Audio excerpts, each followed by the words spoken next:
Před několika týdny jsme vyrazili až do Karlových Varů, abychom našim klientům dovezli a nainstalovali jeden z našich krásných samostojných kočičích stromů.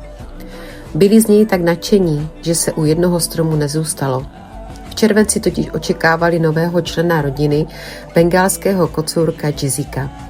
A protože moc dobře věděli, jak je tohle plemeno živé a kolik energie v sobě má, věděli také, že bude potřebovat pořádně šplhat, škrábat, skákat a prostě divočit. Jsou to zodpovědní majitelé a tak se přesně podle očekávání i stalo.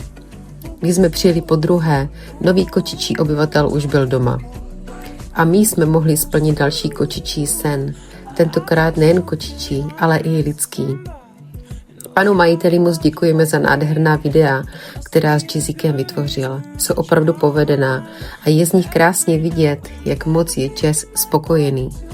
Lítá, škrábe, šplhá, dovádí a když se unaví, spokojení si i schrupne. A přesně o tom to je.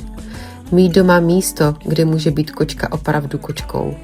A tak jsme šťastní, že i tak daleko od našich jeseníků mají v Karlových Varech doma svůj vlastní kus lesa. Děkujeme hrozně moc za důvěru. A co kdyby měl svůj kus lesa i váš kočičí parťák?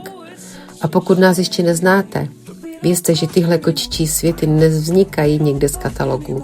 Každý z nich vyrábíme u nás v Jeseníkách, ručně a s myšlenkou na konkrétní kočku, která v něm bude žít. A pak ho dovezeme až k vám domů. Protože když víme, pro koho ten strom vyrábíme, chceme, aby v něm byl opravdu doma.